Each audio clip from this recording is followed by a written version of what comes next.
everybody, welcome to our vlog. আমরা আজকে start করছি হায়দ্রাবাদ থেকে একটা নতুন উদ্দেশ্যে, একটা নতুন রোড ট্রিপে। আমাদের সাথে থাকুন। বাঙালি মানেই ট্রাভেল প্রেমিক। আমাদের মতো মধ্যবিত্ত চাকুরিজীবীদের ভ্রমণের প্রতি অঢেল ভালোবাসা থাকলেও থাকে না ছুটি বা কোনো সময় উপায়। কিন্তু সাহসটা আমাদের বরাবরই কিন্তু একটু বেশি। তাই সাহস করে বেরিয়ে পড়লাম এবার অন্য একটা শহরের উদ্দেশ্যে। আমরা আজকে যাচ্ছি সেই শহরে যেখানে যুগ যুগান্তর ধরে তৈরি হয়েছে চন্দন কাঠ, তার সাথে আইভরি স্কিলস আর সিল্ক শাড়ি। আমরা এখন আছি ফুড পিরামিডে, আর এটা আজকে আমাদের ফার্স্ট চার্জিং গাড়ির। এখন বাজে 5:20। আমরা অলমোস্ট 168 কিলোমিটার চলে এসেছি। এখানে কিছুক্ষণ দাঁড়িয়ে চার্জ করে আমরা আবার এগিয়ে যাব। ফুড পিরামিড জায়গাটা কিন্তু খুব সুন্দর, লং ড্রাইভের জন্য একদম আদর্শ। সবসময় তো আর মাইসোর বা কর্ণাটকা যাওয়া সম্ভব নয়, তাই হায়দ্রাবাদ থেকে মন ভালো করার জন্য একটু চট করে কিন্তু এইখানে লং ড্রাইভে আসাই যায়। আপনারা ডেফিনেটলি এটা কিন্তু চেষ্টা করতে পারেন। ফুড পিরামিডে কিন্তু সিকিউরিটির ব্যবস্থা খুব ভালো এবং এখানে ভোরবেলাও আসা যায়। এদের কিচেন 6:30 থেকে স্টার্ট হয়ে যায়। আমরা 1 কাপ চায়ে চুমুক দিয়ে আবার এগিয়ে চললাম আমাদের উদ্দেশ্যে।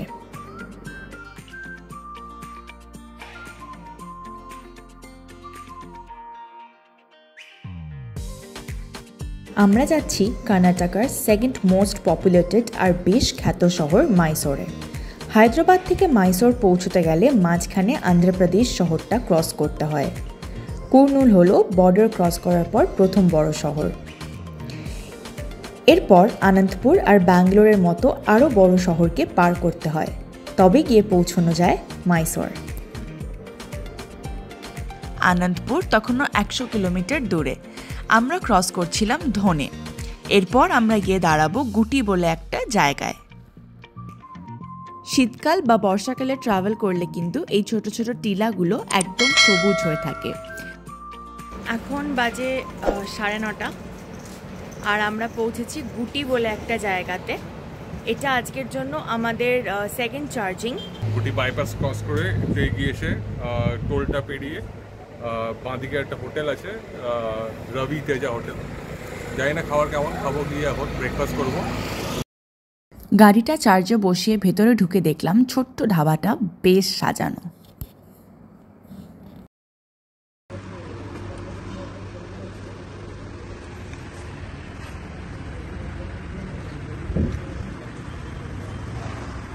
ঠিক আছে,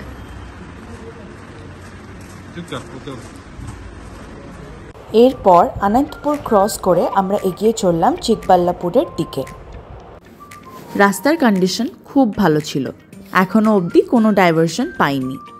অবশ্য আন্ধ্রা বা তেলেঙ্গানার রাস্তা কিন্তু সত্যিই খুব সুন্দর। এটা ছিল NH-44।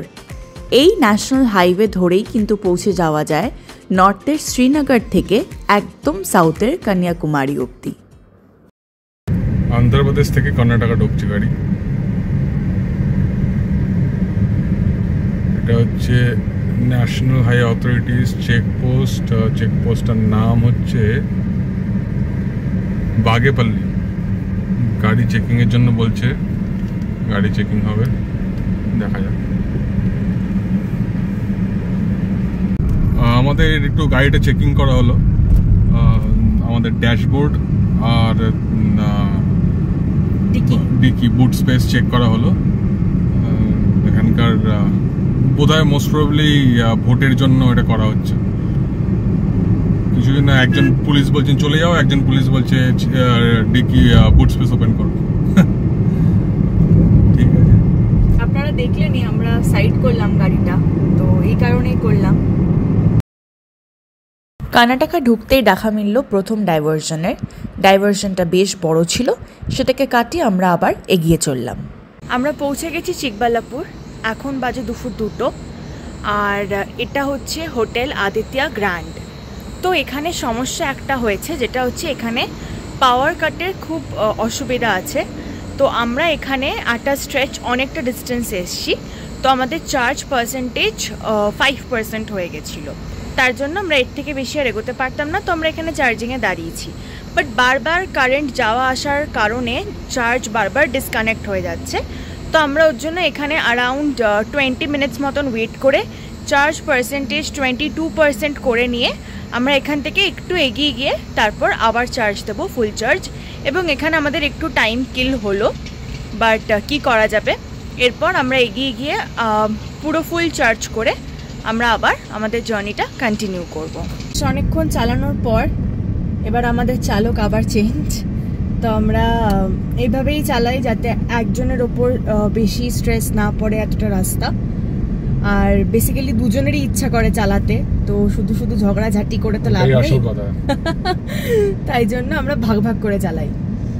তো যাই হোক, এটা হচ্ছে দেওয়ানাহাল্লি চিকবাল্লাপুর রোড। তো আমরা এখান থেকে একটু এগিয়ে যাচ্ছি, যেটা আমি এইমাত্র বললাম যে 22% চার্জ করে আবার পাওয়ার কাট হয়ে গেছে। তো এখানে বারবার পাওয়ার কাট হচ্ছে, আসছে যাচ্ছে, এরকমভাবে তো শুধু শুধু টাইম ওয়েস্ট করে লাভ নেই। তাই আমরা ডিসিশন নিলাম যে আমরা আরও এগিয়ে যাব এখন। তো আমরা ইউটার্ন নিলাম, নিয়ে আর ওরা জানালো যে এই হোটেলে এইখানে নাকি এইরকম সমস্যা লেগেই আছে, কারেন্টের এই পাওয়ার কাটের সমস্যাটা লেগেই আছে। তো আমরা এটা প্লাগশেয়ার অ্যাপে আপলোড করে দেবো। বাট জায়গাটা এমনি সুন্দর, কিন্তু এটাই সমস্যা। খাওয়া দাওয়া ভালো, খাওয়া দাওয়া সস্তা, কিন্তু এরকম মানে যাদের ইলেকট্রিক গাড়ি আছে তাদের পক্ষে একটু অসুবিধা। বাকি অন্যান্য গাড়ির জন্য একটা পারফেক্ট প্লেস, খোলামেলা হাওয়া দিচ্ছে, হাইওয়ের পাশেই, খুব ভালো জায়গা।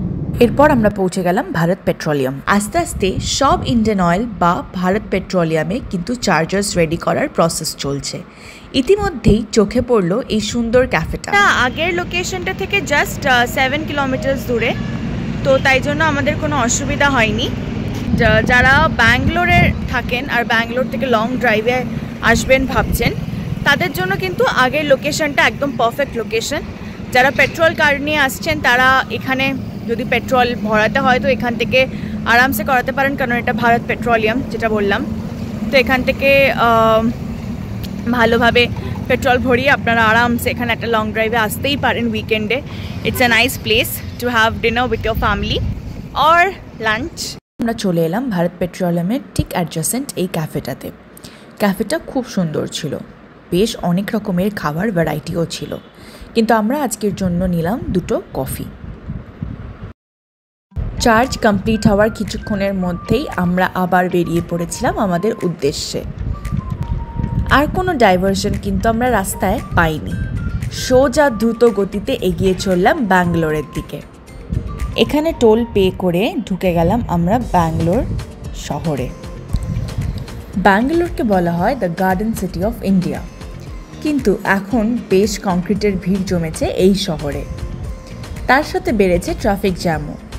কিছুক্ষণের জন্য মনে হয়েছিল ব্যাঙ্গালোর সিটিটা বাইপাস করে বেরিয়ে যাব হয়তো, কিন্তু না, সেই ট্রাফিক জ্যাম ঠেলে গোধূলি আকাশকে সাথে করে নিয়ে উঠে পড়লাম মাইসোর রোডে এবং তারপর সোজা ব্যাঙ্গালোর মাইসোর হাইওয়ে। এই ব্যাঙ্গালোর মাইসোর হাইওয়েটা কিন্তু এক কথায় অসাধারণ, দারুণ স্মুথ রাস্তা, আর জ্যাম একদম পাইনি। গাড়ি চালিয়ে আলাদাই মজা। ব্যাঙ্গালোরকে পিছনে ফেলে আমরা এগিয়ে চলেছিলাম মাইসোরের দিকে, একটা নতুন শহরের দিকে। ব্যাঙ্গালোরকে যেরকম আমরা গার্ডেন সিটি অফ ইন্ডিয়া বলি, আজকাল কিন্তু ব্যাঙ্গালোরকে দ্য আইটি হাব অফ ইন্ডিয়াও বলা হয়।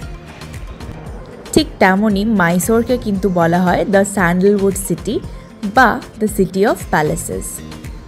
ব্যাঙ্গালোর মাইসোর হাইওয়ে ধরে আমরা সোজা এগিয়ে চললাম আমাদের গন্তব্যের দিকে।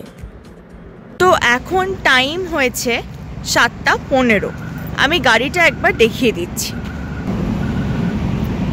গাড়ি এখানে চার্জিং হচ্ছে, আর এটা ভারত পেট্রোলিয়ামের পেট্রোল পাম্প।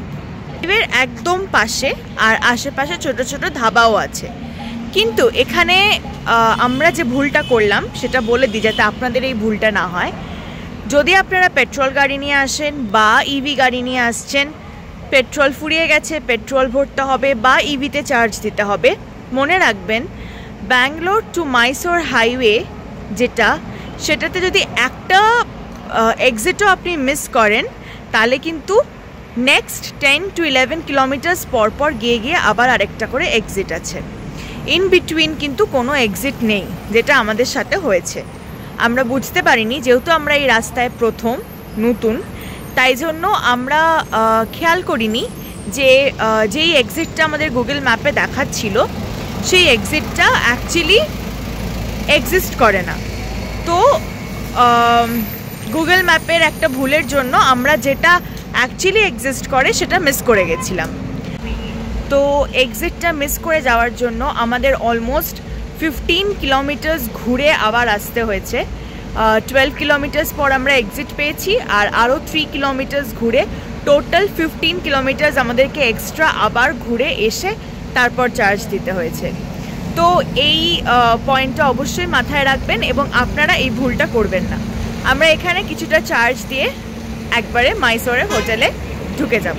এরপর চার্জ কমপ্লিট করে আমরা আবার স্টার্ট করলাম আমাদের উদ্দেশ্যে, এবং কিছুটা যাওয়াতেই দেখলাম মাইসোর আর মাত্র 21 কিলোমিটার।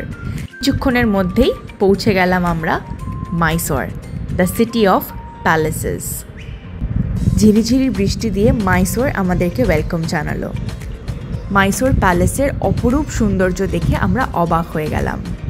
এরপর ফুরফুরে হাওয়া খেতে খেতে এগিয়ে চললাম আমরা আমাদের হোটেলের দিকে। তো ফাইনালি আমরা এসে পৌঁছেছি মাইসোর। এখন বাজে 9:30, আর শহরটা খুব মিষ্টি, খুবই সুন্দর। আমরা যদিও অল্প কিছু এক্সপ্লোর করতে পারলাম, এখন আমরা অলরেডি প্যালেস অ্যান্ড সব কিছু একবার করে রাউন্ড মেরে তারপর ঢুকেছি। এখন আমরা হোটেলের সামনে দাঁড়িয়ে আছি, এটা আমাদের হোটেল। আমি এরপর রুম টোরটা দিয়ে দিচ্ছি। হোটেলের ডিটেলস, কোথায় কোথায় আমরা চার্জ দিয়েছি তার এক্স্যাক্ট লোকেশন ডিটেলস সমস্ত কিছু ডেসক্রিপশন বক্সে পেয়ে যাবেন। গল্প করতে করতে বলে দিই, হায়দ্রাবাদ থেকে মাইসোর আমরা টোটাল কিলোমিটার্স ট্রাভেল করেছিলাম 718 কিলোমিটার্স। টোটাল টোল পে করেছিলাম ₹995। ফুয়েল কস্ট বা আমাদের ক্ষেত্রে চার্জিং লেগেছিল ₹2151, আর হোটেলের আমাদের কস্ট ছিল ₹1308। আমাদের রুমে অ্যাভেলেবেল ছিল একটা কিং সাইজ বেড, একটা সুন্দর স্টাডি টেবিল, একটা সাইড টেবিল, একটা আলমেরা, আর একটা খুব ফ্রেশ ওয়াশরুম।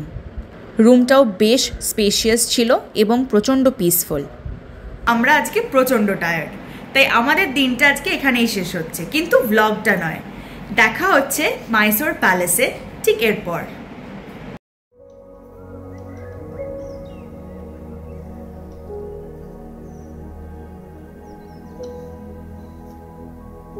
গুড মর্নিং, আমরা পৌঁছে গেছি মাইসোর প্যালেস। আজকে আমরা এখন মাইসোর প্যালেস ঘুরবো, সঙ্গে আপনাদেরও ঘোরাবো। তো এখানে প্যালেসে ঢোকার আগে আমাদেরকে জুতো খুলে দিতে হবে, আর ওরা টাকা চাইছে। আমরা যদি বলি যে কত টাকা দিতে হবে, বলছে ইয়োর চয়েস বলে বলছে। তো এবার এখানে টিপস কাইন্ড অফ, হ্যাঁ। তো এখানে যে যা পারছে 10 টাকা 20 টাকা anything will do, but you have to pay something.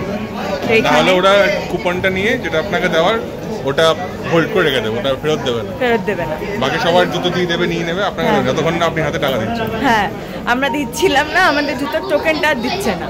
তো যাই হোক, ওখানে জুতো জমা রেখে হ্যাঁ।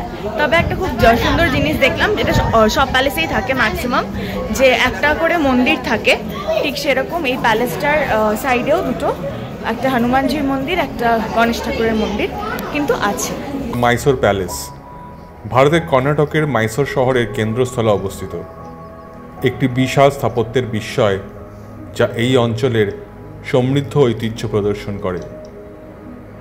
1912 সালে নির্মিত এটি হিন্দু, মুসলিম, রাজপুত এবং গৈথিক শৈলীর সংমিশ্রণ, যা বিভিন্ন সাংস্কৃতিক প্রভাব প্রতিফলিত করে।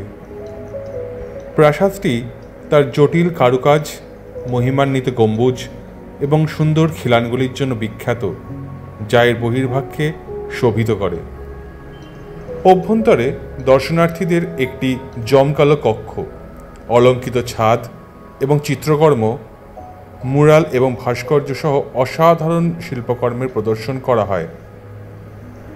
দশরা উৎসবের সময় প্রাসাদটি 97,000 বা 97,000টিরও বেশি বাল্ব দ্বারা আলোকিত হয়। এটিকে আলো এবং রঙের একটি শ্বাসরুদ্ধকর দর্শনে রূপান্তরিত করে। বিস্তীর্ণ বাগান এবং উঠান দ্বারা বেষ্টিত প্রাসাদটি শহরের দৃশ্যের মনোরম দৃশ্য দেখায়। এটি মাইসোরের প্রাক্তন শাসক ওয়াদিয়ার রাজবংশের সরকারি বাসভবন হিসাবে কাজ করে এবং এখন এই অঞ্চলের সমৃদ্ধ ইতিহাস ও সংস্কৃতি সংরক্ষণ করে জনসাধারণের জন্য উন্মুক্ত একটি জাদুঘর। আমরা আমাদের আজকের ভিডিও এখানেই শেষ করছি। দেখা হচ্ছে খুব শিগগিরই আমাদের পরবর্তী ভিডিওতে। Till then, stay with us and don't forget to like, share and subscribe to our channel. Also, comment below.